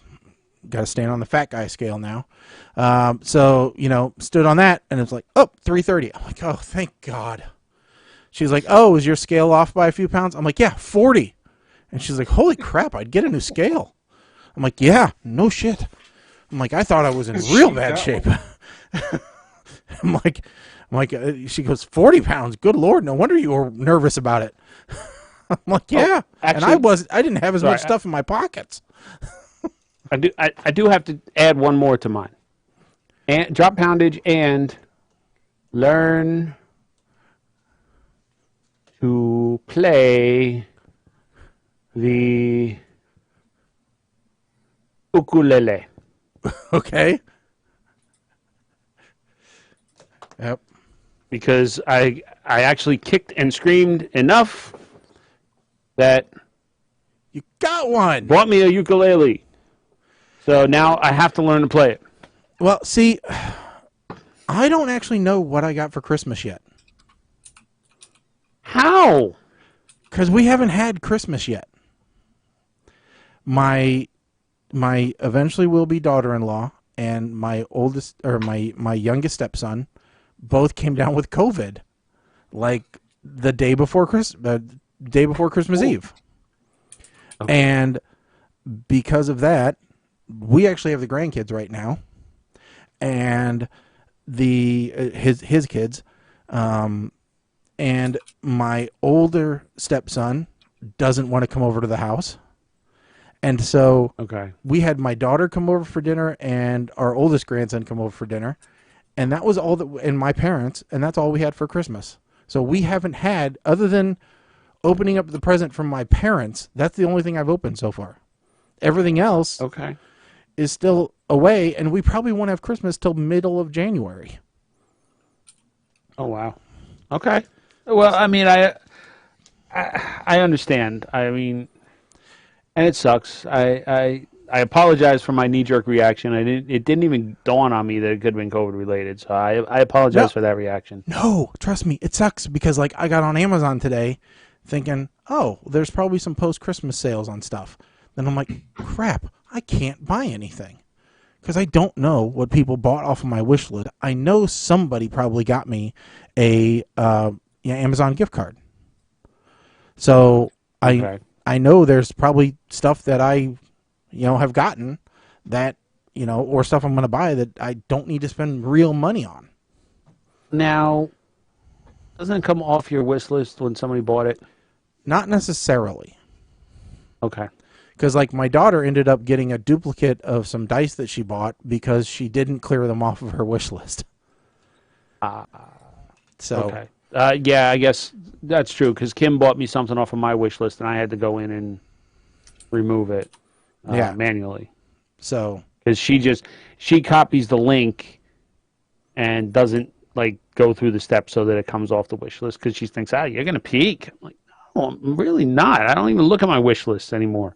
Yeah. So it's like, So I don't know. So Mike, something I haven't even told anybody else yet. Your Santa Claus bought myself a ukulele. Did you really? Yes. Dueling ukuleles. I am foreseeing a ukulele version of the PTR theme song this year. I want to hear you dueling ukuleles. I have no idea when I'm getting mine because I bought mine off of Indiegogo. But oh God! Of course you did. Of course you bought an Indiegogo ukulele. And look, so I went on and I bought a tuner, which came today. So before the show, I was sitting here tuning it, and finally got it tuned. And I'm like, okay, you know what? This is a good starter. But I just happened. The tuner is a Fender brand, and Fender is known for their guitars, obviously, and musical instruments. So I go on their website, and they got ukuleles that are like $400. I'm like, for a ukulele. Colin Who am I? bought- Tom Hanks going to a volcano? Okay, wait a second. Colin bought a smart ukulele. Oh my god! Oh, this is bull. Get him back here. Get him. Smart ukulele. Get him back here. This is bullshit. Ukulele that teach you how to play bullshit. Oh my god! Again. That's crazy. A smart ukulele. Because of course I would buy myself a smart ukulele. Is it Alexa compatible or what? Cancel. So, oh my god. That's actually pretty cool. But I'm not going to buy it for $280. Okay, they have lower tiers, but still the cheap one is $180. Still wouldn't buy it for $180. I'm going on YouTube and watching. Now, Colin, I got to ask a question. Have you ever played a musical instrument before? I played a saxophone for like 1 year of school. And Okay. I had piano lessons. All right. I mean, I played the violin way back in grade school, and I've played, Guitar Hero. So that's about the extent of my musical. Yeah. So I think the next thing you need, once you master the ukulele, either one of you, you need to buy a banjolele. It's a miniature banjo. No. Then you guys No, can my do wife keeps calling dueling this a banjo. ukuleles. Keeps calling this a banjo, and she's watching. We're watching Meet the Ricardos, and he's out there with the conga playing, ba ba loo, and she's like, "Maybe I'll get you one of those for She needs Christmas some next year." I conga said, drums. "No, I'm getting you. This way, Oh no, I know what you need. we could be a band." I gotta find it. I have one of those- bongos, like Sheldon Cooper style bongos that Well, you yeah, could learn to play too. They have like this rock looking thing that has like these cutouts on top that you hit with the mallets. It's kind of like I don't know what the hell it's called. It's a percussion instrument, but it's kind of like a kalimba. What the hell is it called? There it is. It's a steel drum. Ocarina. No, it's this. It's this guy here. So there's like there's sharps and flats to this. It's just a steel drum. So then it could go with your Well, tiki that's bar. actually- She could be out there playing with the tiki music. Now, here's the other sad part is I've already been tasked with learning how to play the Somewhere over the rainbow. no so any of you all watch Mike and Molly? I haven't. I've been. I think it's one of those that I probably want to watch, but I haven't. Okay, so there in the Christmas episode, there's a Hawaiian Christmas song that Molly plays on loop. You go, but you wonka, he's a Oh. something like that. Kalimaliki Maka. Yeah. Yeah. A Hawaiian Christmas song. So I've already been told that by next Christmas I better know how to play that. Yeah. And I'm like, well, there's a lot of stuff. Okay, all right. So See, since I I have- brought it up here, I have this. I have the kalimba. Okay. And then I also have a harmonica. So, Mama Blair, to answer your question, do I think Deborah Messing would have done a better job? I don't know.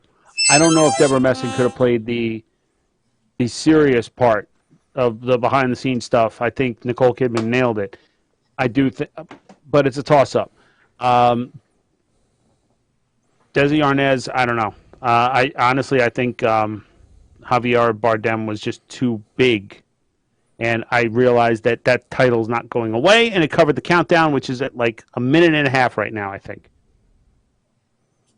So I broke it. There we go. I was close. He was too big of a frame. It's like he actually made Lucy or Nicole Kidman look small. So I think from that respect, I had an issue. Overall, I did like. I thought it was a good movie. I would probably watch it again. And that's my review. Yep. So I saw many other movies. I saw Spider-Man. I saw Matrix. I saw The Matrix. I found Matrix, that the Matrix I enjoyed. fixed the Matrix for me, so I was happy with it. Okay. I did the Kingsman. I'm not gonna bother. Spider-Man. I'm just waiting. I'm waiting to watch. What is it? I think not tomorrow, but the day after. I think I'm watching. I am looking forward to that one too. But no, F9. Oh, okay. Fast and Furious, the latest Fast and Furious one, and we have 20 seconds. Mm-hmm. Jaggy, I'm going to let you count it down. I think we only need one counter or downer because... 10, 9, 8, 7, 6, 5, 4, 3, 2, 1. Happy New Year!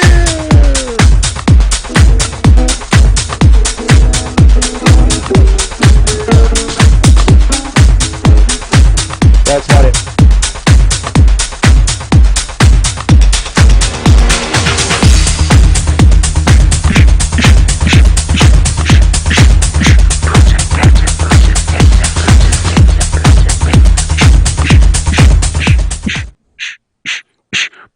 Sorry.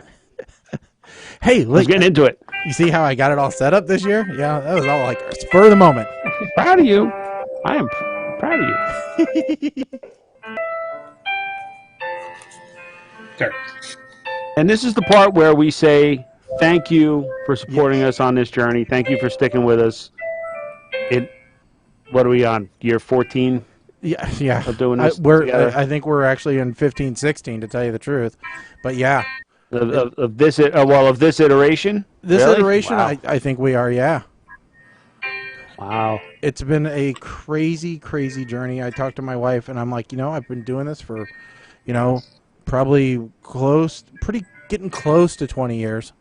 And I really, if you'd have told me when I started that I was still going to be doing this, I would not have believed you. We forged a lot of good friendships through this, and we say we do this because of us, and it's something we enjoy, and that's true, but it's also because of the listeners and the interaction and the ability to just reach out and talk to people and to get involved in their lives. I mean, we've had a lot of stories come through on the show. People tell us their problems. They tell us what they're going through. They say that, listening to our show is a bit of a break from reality for them, or that we helped them through things. And it's things we'd never expected to get out of this show. But we appreciate that you take the time to listen and, that you feel like we're part of your life. So, and I know that sounds kind of sappy, but it's true. It really does mean a lot to us. So thank you, everybody, for letting us do that.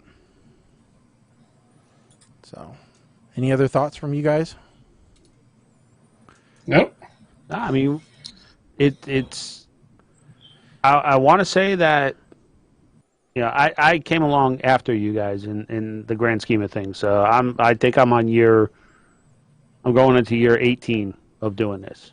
Not all with PTR, but it's like you said. If you had asked me back then, did I think I'd still be doing this? My answer would have been a resounding no. But it's been fun. It continues to be fun, and like you said, there have been some, dare I say, surprising friendships that have come out of this. So, thank you for indulging us, and thank you for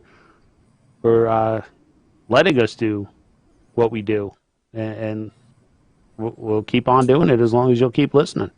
Yeah, and we do hope that we grow in this next year. As we say every show, you know, our growth is totally dependent upon you telling your friends and family and anybody who'll listen about the show. And you know, we've now passed over 20,000 downloads. You know, since we've moved over to Libsyn as our provider, which I never imagined would happen. You know, I won't say that we have the largest following in the world, but we have a dedicated following, and that's what's important to us. You know, obviously we'd love to be larger, but we're happy where we are. But if you want to give us that nod to your friends and your family and say, hey, listen, these guys are kind of fun to listen to, and they do interesting things, and, you know, they tell us about movies that we should watch or shouldn't watch, then, hey, we appreciate it. So we do want to thank everybody. We know that it's been, you know, a weird couple of years. You know, and we thank you for bringing us along with you on this journey. And, you know, we're going to be around at least for another year. So, you know, we hope that you stick it out and that you subscribe to the podcast, check out our website, and so follow us on all the social media channels, really. So, you know, I don't have a whole lot more to add than that. How about you guys? Nope. Let's all hope that 2022 is a better year than 2021, and it's definitely got to be a better year than 2020. Yeah, we can only go up, really, is what we're saying, you know. And we do want to, like we said, want to thank everybody for tuning in, listening, playing along at home, messaging in, and don't forget to follow us at PTR Radio on all the favorite social media channels. Twitch, Facebook, Twitter, Instagram. We're going to be active on all those. We have actually been posting on Facebook and Twitter quite a bit, and you know, we will get to that gaming session that we've been talking about. That's something that we'll probably look forward to doing in 2022, and you know, we're just going to look forward to doing more of the same moving forward. So again, thanks everybody for listening. Thanks for tuning in. Thanks for ringing in the new year if you did with PTR Radio. We really appreciate it. I'm Shaggy. I'm Colin. I am Mike the Ape Man. Stick a fork in us, folks. We are done. Later.